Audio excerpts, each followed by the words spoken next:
What's up, people? Infinity here, ready to give you guys more Call of Duty mobile content. This time, of course, we're going to be talking about CDM. More specifically, the CDM Major. Stage 1 of the competition has just finished, and Stage 2 is coming up. So now is a good time for us to park our brakes a little bit and talk about where we're kind of sitting with all of these teams in a tier list. Now, for those of you guys who follow me on Twitter, you will have seen my tier list after week 1, and that was just comparing kind of our initial thoughts about every single team. But for the actual final tier list at the end of stage 1, I wanted to do a video. So we've got one up here on Tier Maker, and we're going to be going through each team and talking about where I would put them in tiers. Now that we've seen them complete stage 1, we've seen them play like, 5 or 6 matches each, we can talk a little bit more about where we actually think these teams are and why we think they're in the position. And we're going to do it from S all the way to E. So we're going to start, with the top teams at the top, or the team at the top, spoiler alert,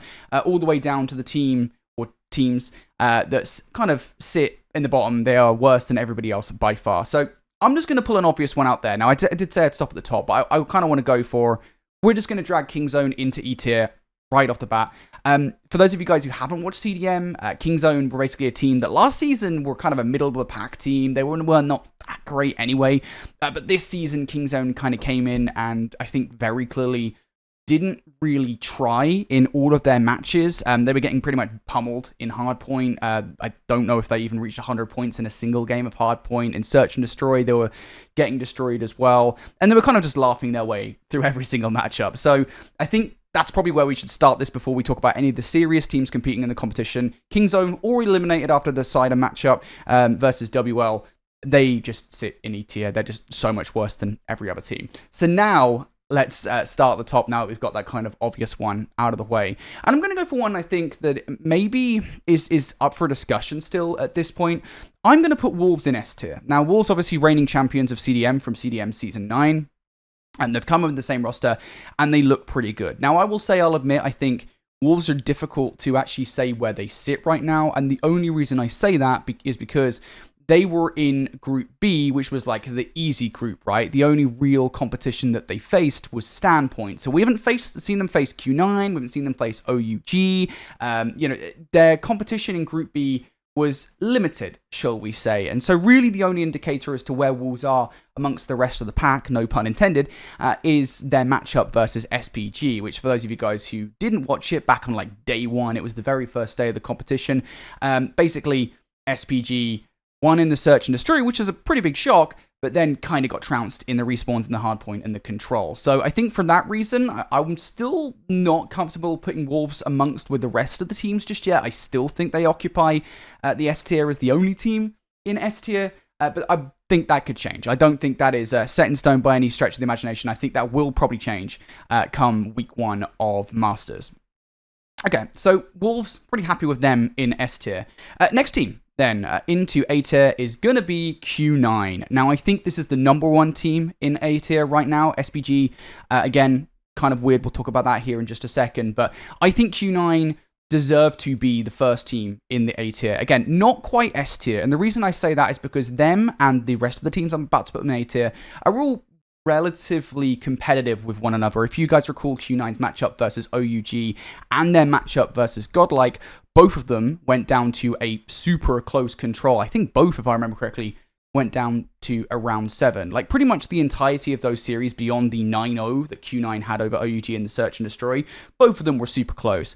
And so I don't think there's anything to suggest that Q9 are by far and away better than the rest of the teams in A tier at the moment. But they are, I think, pretty much, if they were to beat both OUG and Godlike, it would be kind of silly to not have them be first in A tier. So that's where they sit right now. I think Q9 are a solid team, and I do think there is a solid chance that they also could beat Wolves and SPG when it comes to it as well. Next up in A tier, I'm going to go ahead and put Godlike. So if you guys remember the tier list I had on Twitter after week 1, you'll remember that Godlike was a little bit further back in A tier. And the only reason they've gone further in A tier is quite simply because they beat OG. So that was the big question, I think, after week 1 was who was going to win between OUG and Godlike. And whoever would win, I think, would automatically go up in the tier list. And I think, Godlike pretty much definitively suggested that they were a better team than OUG. I think, the Hacienda hardpoint, there was a big point of contention about who was the better hardpoint team between the two. I know that OUG are pretty confident that they were a better hardpoint team, but when it actually came down to it, I think just Godlike proved that they were the better hardpoint team. OUG were prone to a lot of errors that Godlike perfectly exploited, and obviously Godlike themselves played extremely well in that matchup. And then, of course, in the Search and Destroy as well, I mean, just Abiz was just sniping his pants off the entirety of the S&D. So, Godlike, I think, 100% currently in A tier for me, and 100% I think the second team in A tier. Right now, the number 3 team in CDM. Next up, I am going to put OUG, actually, right behind them. So, again, it's kind of difficult to gauge, where they're at versus SPG specifically. I would say, the convincing thing for me with OUG, being in A tier just behind Godlike is, I wouldn't say Godlike completely trounced them. Right? I wouldn't say Godlike destroyed them in the series, so I don't think they're that far behind Godlike to the point where I'd pull them further, maybe into B tier or further back into A tier. I still think they're pretty close. Obviously, that matchup versus Q9 is also a good indicator of the fact that they're still pretty close behind in A tier. I would say the indicator that they are further ahead of SPG is the matchup versus Seoul. So for those of you guys who don't know, Seoul got better towards the end of the season, and they played both OUG and SPG. Now, OUG's matchup versus Seoul, that was a 3-0, and, it wasn't a convincing 3-0. We had a combine hardpoint, which went all the way down to like a 3-point game, which, to be honest, is a combine hardpoint. It was a 3-point Search and Destroy, and it was a 4-0 in the control. And that was a Masters Decider matchup when OUG had to qualify. And then, before that as well, the day before, we saw SPG take on Seoul. And SPG, I think, pretty much more convincingly beat them in the hardpoint, but they had to go to round 7 in control. So there's not really much difference between the two teams. I would suggest the only reason, and this isn't to take anything away from Seoul because they played extremely damn well, the only reason that hardpoint was closer was because it's a combine. And if you guys look at the average score of a combine, just the way the map is designed, the way the spawn, the way the flow works, that map always goes down to a 10-point game, so there's only so much you can take away from it. But I would say, looking at the way Seoul played versus SPG, that is the only indicator right now we have to suggest any difference between OUG and SPG. Speaking of which, SPG are the final team in A tier, then definitely not B tier. They are the final team in A tier. I think all 4 of these teams right now are super closely matched. Again, it's difficult to say with SPG. The only indicator of strength we have for SPG at this point is the fact that they played Wolves. That is it. I wouldn't take any of their other matches in Group B with any kind of real substance. But SPG, they did take a map of Wolves, and for that, I think they are definitely still in contention for one of the top spots. I would say this is the top 4 in the A tier right now, and I don't think anybody is touching us. As a matter of fact, I think there's pretty much a big gulf between the A tier and everybody right below that. Speaking of which, let's go down to B tier. And the next team I'm going to put in is going to be X-Rock. Now, X-Rock have been, I think, pretty disappointing this season, right? They come in with a lot of roster changes. They've lost some of their star players, and you kind of end up wondering, are some of those new players actually going to be good for X-Rock? And for the most part, they have been. I'm actually a big fan of what I've seen from Asuka, or Feng Nao, I believe is how you pronounce it. I apologize if I've got that pronunciation wrong. Is kind of an alternate name in Chinese for him, or Mandarin, I should say.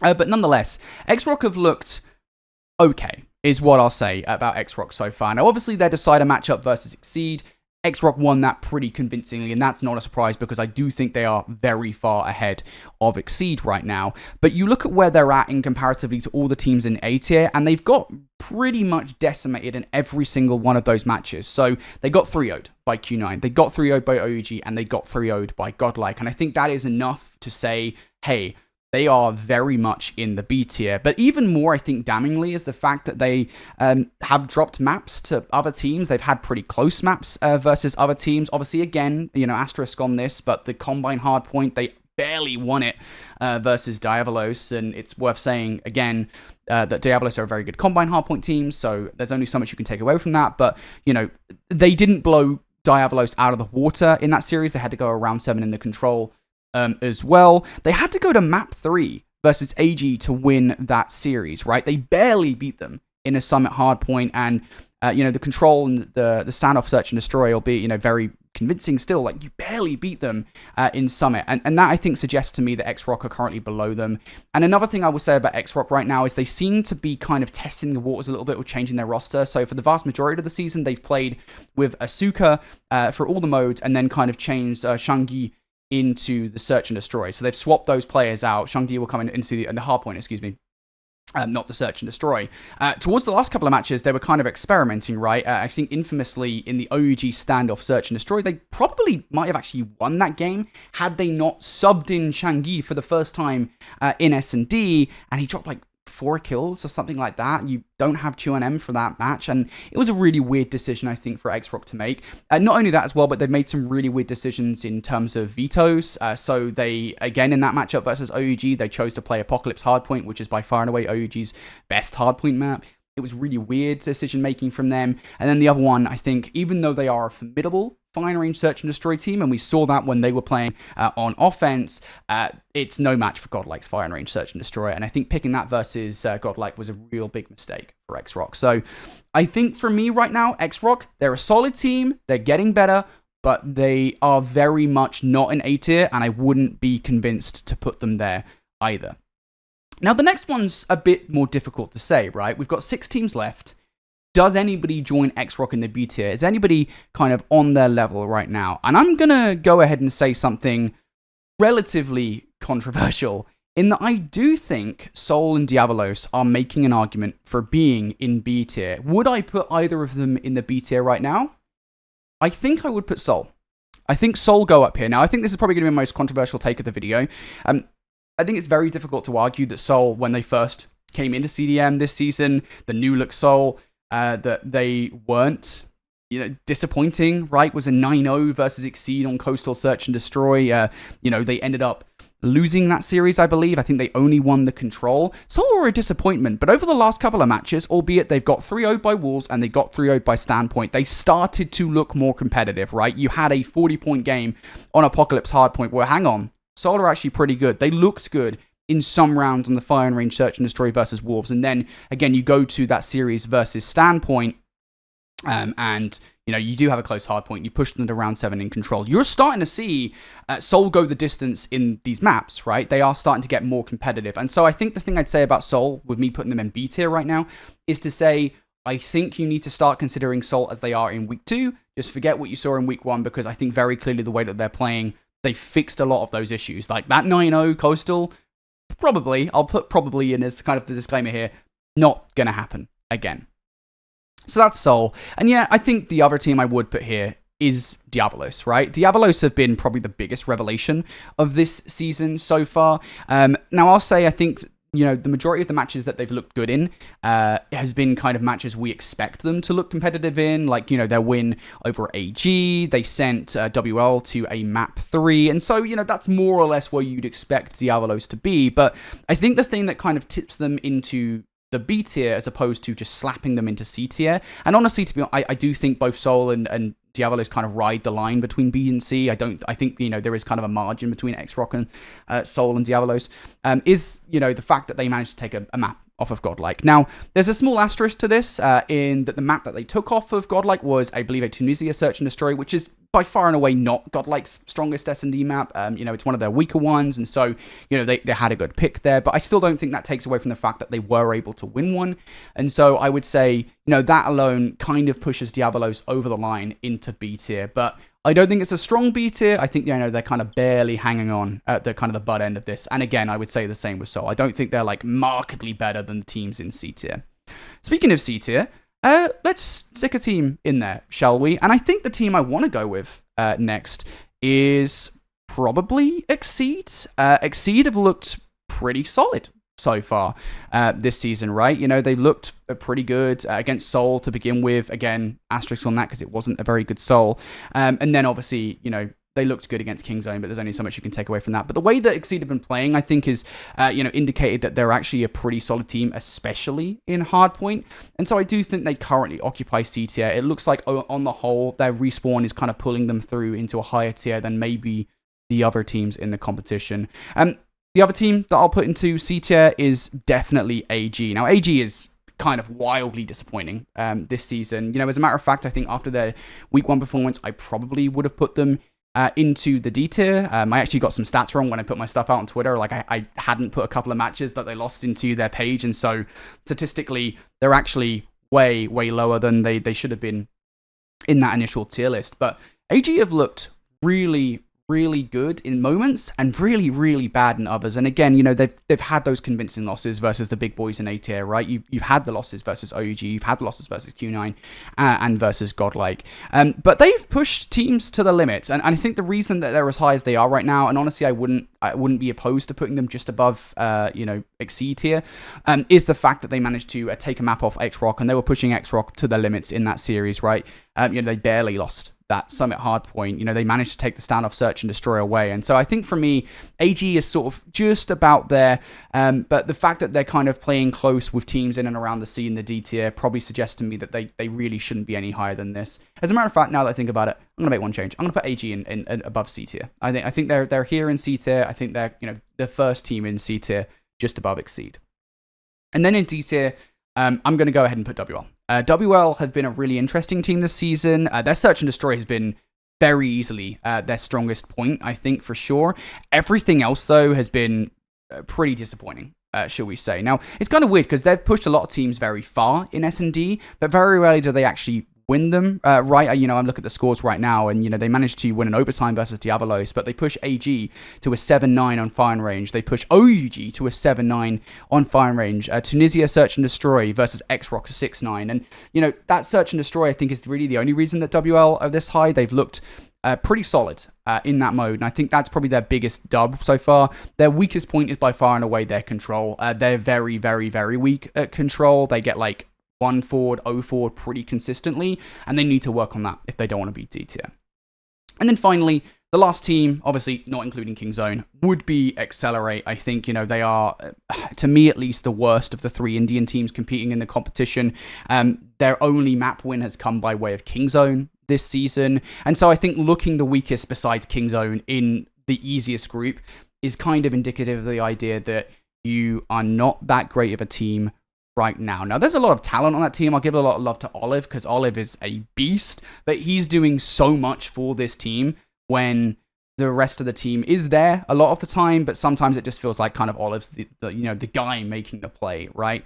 So I think if the rest of the roster can step up a little bit moving forward, maybe Accelerate go higher, but right now, the fact that they've not won a map outside of their matchup with Kingzone, I can't willingly put them any higher my tier list. So I'm pretty happy with this on the whole. The only thing, again, I'd say, guys, is this A tier is probably going to change. I highly doubt we're going to see the same kind of results. I highly doubt Q9 are going to be happy playing close matchups versus Godlike and OUG. So, I wouldn't be surprised if we go into Masters, into Stage 2, and Q9 start blowing teams out of the water. For these teams, right, for Soul and Diablos, are they really that much better than AG and Exceed and even WL and Accelerate? Well, it feels like it, but they kind of need to prove it a little bit more. Can X-Rock get better as well? I do think we're going to be seeing a lot of changes to this tier list as we get into the first week of Stage 2. Again, I will be providing an update to this tier list between the Stage 1 and Stage 2, not the end of Stage 2, on my Twitter. You can check that out. That's at InfinityBL on Twitter or X or whatever you want to call it. But my actual full tier list at the end of Stage 2, that will be again here on my YouTube channel. So that is my tier list. Let me know what you guys think in the comments below. Am I saying in the comments below of this YouTube video, and if you did like my tier list conversation, make sure you like this video and subscribe to the channel for more Call of Duty mobile content. We'll be doing more analytical content over the next few weeks. I've got some ideas kind of rattling around in my brain. It's just about finding the time to execute them. And of course, we're going to continue to do those watch parties that you guys have shown a lot of love to of every single CDM matchup moving forward. I can't wait for Stage 2. It's going to be fun. Of course, that hour kicks off this Thursday morning for me. It's like 8 a.m. for me. So it's going to be a fun time. Make sure you subscribe to the channel if you want to watch those. Until then, though, guys, have a good day, have a good morning, evening, whatever time of day it is for you guys watching this video. Thanks for watching. See you in the next one.